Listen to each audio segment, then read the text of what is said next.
Meu presidente, nosso vice-presidente, Mourão, amigos ministros, Odoni e Alexandre, CAD e ANP, senhores presidentes. O presidente sempre formulou um enigma durante a campanha: como pode um país tão rico em recursos naturais assistir o empobrecimento do seu povo? Era uma pergunta que eu, como economista também, 30 anos atrás, perguntava. À época, o fenômeno era o Japão. O presidente hoje pergunta normalmente comparando com Israel. Deserto, sem recursos naturais, sem nada, e olha tudo que eles conseguem ter. E nós, com tantos recursos naturais, por que não somos tão ricos? Eu, 30, 40 anos atrás, professor de economia, usava como exemplo o Japão. O Japão estava crescendo. O Brasil tinha desacelerado. Durante muitas décadas cresceu mais do que o Japão, mais do que a China, mais do que a Coreia. Mas depois o Brasil começou a desacelerar, perdeu capacidade de crescimento e o Japão continuou. E eu dava esse exemplo, eu dizia sempre o seguinte: o Japão é uma terra sem recursos naturais, pequenininha, quando nasce um japonês o outro cai dentro d'água, porque é dimensão geográfica estreita.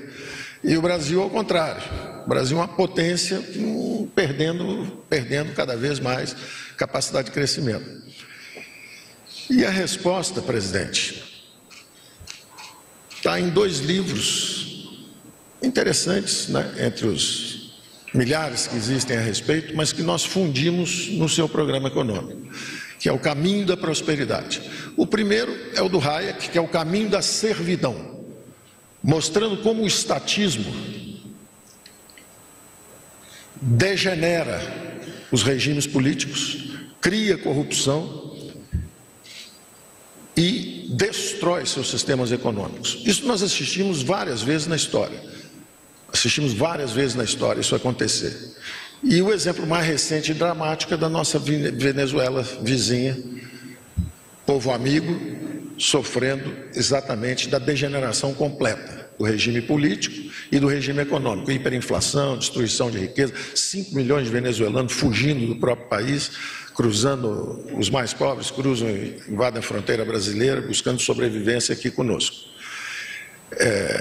E o livro do Hayek é uma explicação muito simples de como o estatismo destrói a capacidade produtiva, a capacidade de iniciativa de um povo, escraviza a classe política, degenera o regime, e nós provamos um pouco disso aqui também.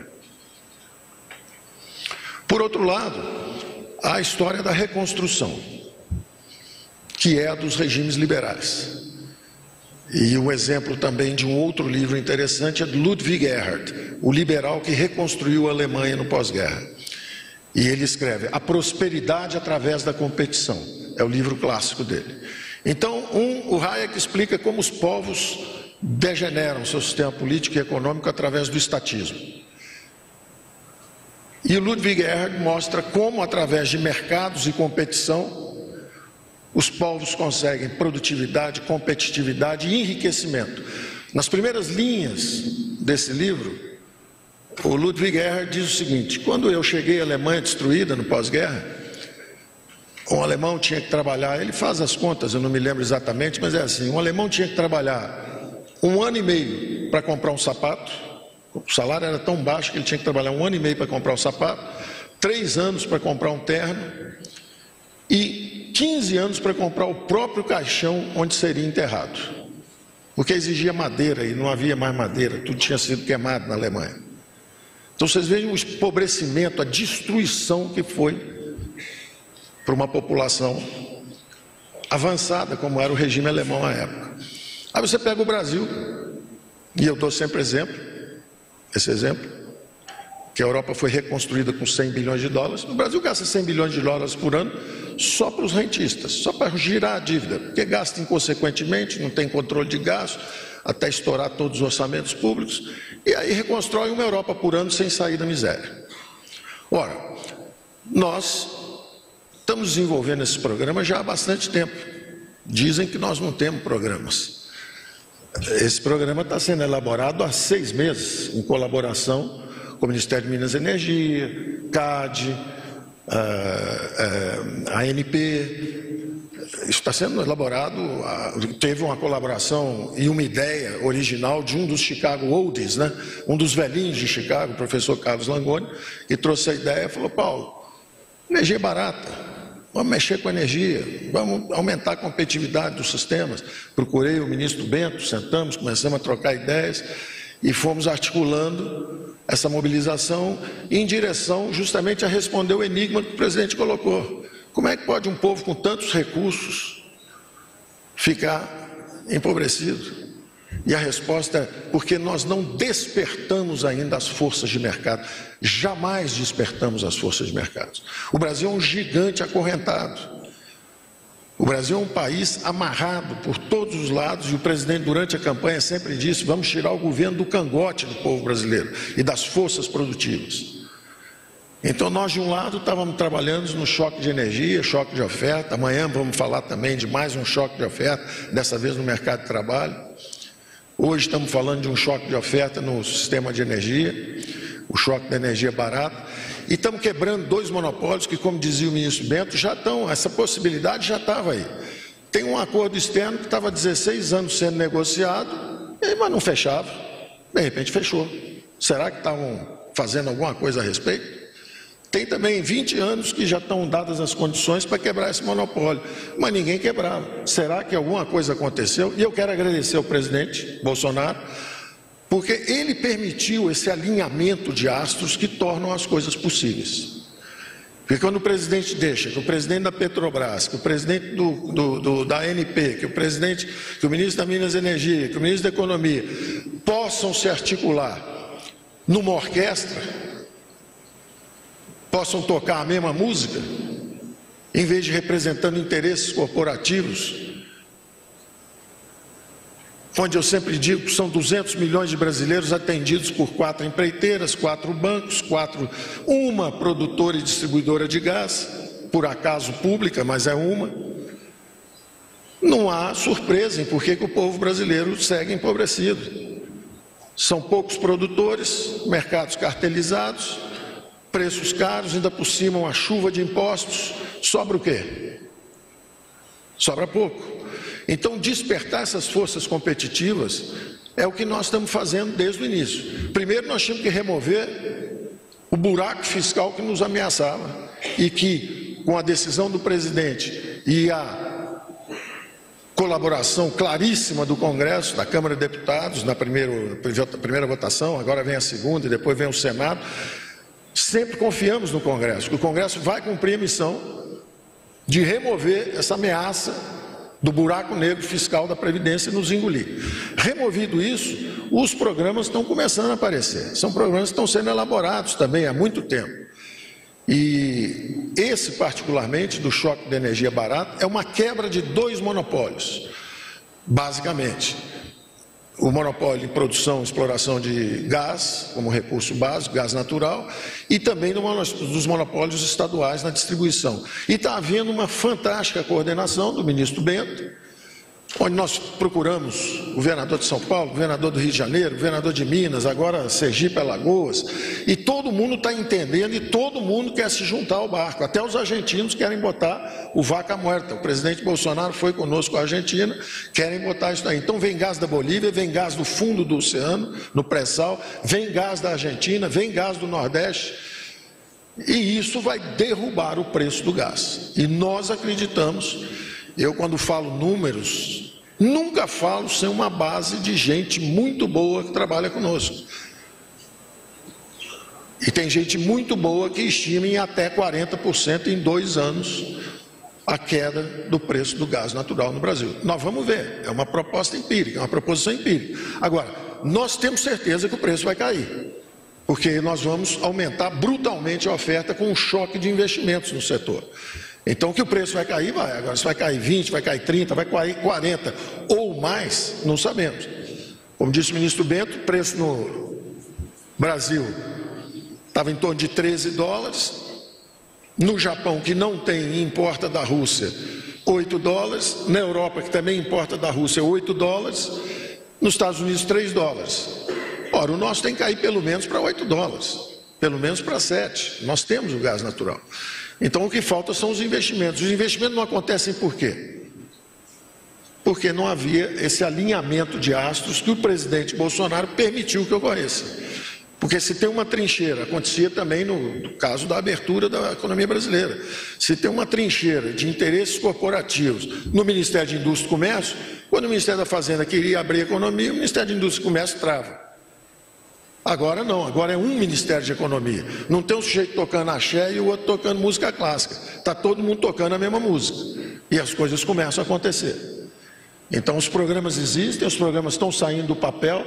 Eu agradeço muito ao presidente Bolsonaro por essa oportunidade que nos dá de transformar o Brasil e de colocar as forças de uma economia de mercado a serviço da prosperidade do povo brasileiro.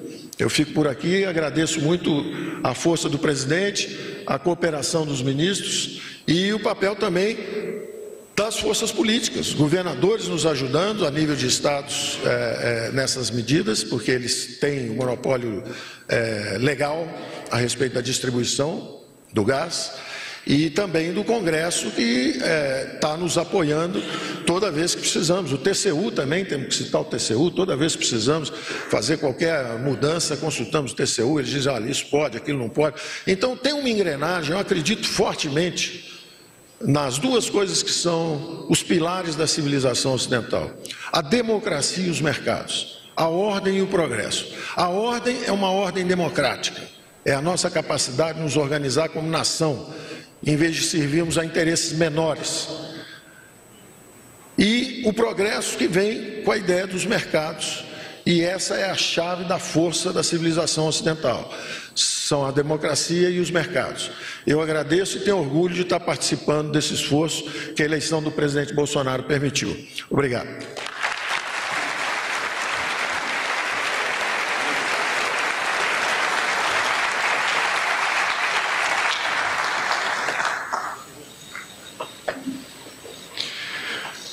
Neste momento, o presidente da República assina o decreto que institui o Comitê de Monitoramento da Abertura do Mercado de Gás Natural.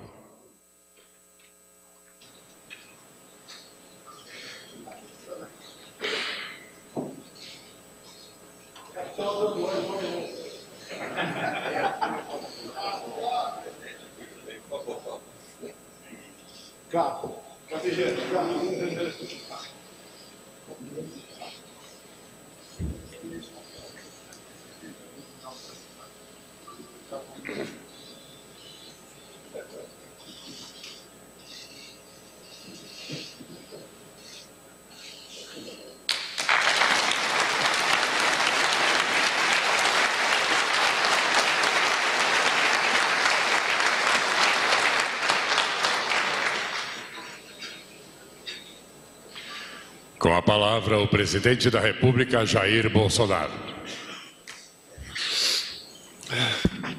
Meus senhores, minhas senhoras, boa tarde. Me permita mais uma vez falar com o coração. Porque o Brasil começa a dar certo. Porque, graças a Deus, eu tive a liberdade de escolher pessoas competentes e patriotas para estarem ao meu lado. E hoje, em Vitória da Conquista, o nosso brilhante ministro da Infraestrutura, Tarcísio, falou com o coração também, quando ele disse que tinha ou tem a melhor equipe técnica em seu ministério. Eu lhe respondi, dentro da toda liberdade que nós temos, que concordava com ele, mas ele só pôde falar isso porque eu dele toda a liberdade para escolher aqueles técnicos que o ajudariam a chegar ao local em que ele tinha chegado. É um ministério também com muitos recursos contingenciados, mas com um trabalho feito com muito amor dedicação e patriotismo, tem sido melhor do que muitos outros que nos antecederam. Logo mais, com toda certeza, pessoal da imprensa, não me procure, vocês terão mais uma boa notícia, não só tão boa como essa do novo mercado de gás. O Brasil está dando certo, mas é uma equipe, a equipe não é apenas dentro daquele ministério. A economia não andaria sem energia. O Paulo Guedes jamais poderá falar que o Brasil vai crescer 3, 4 ou 5% nos próximos anos se não tiver energia.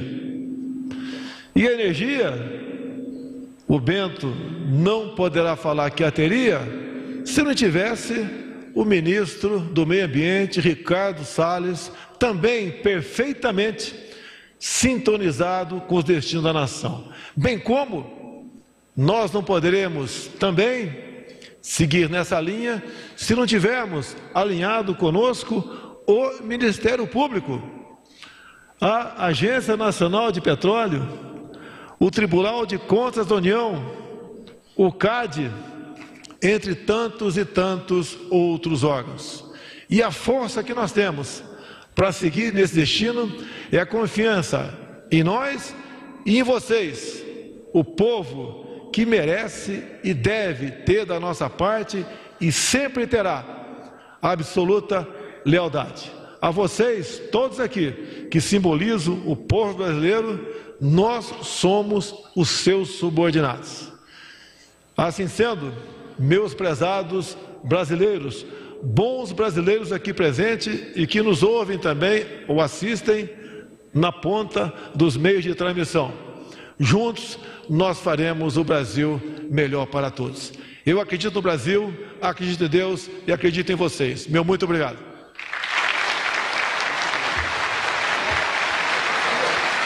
Está encerrada esta cerimônia.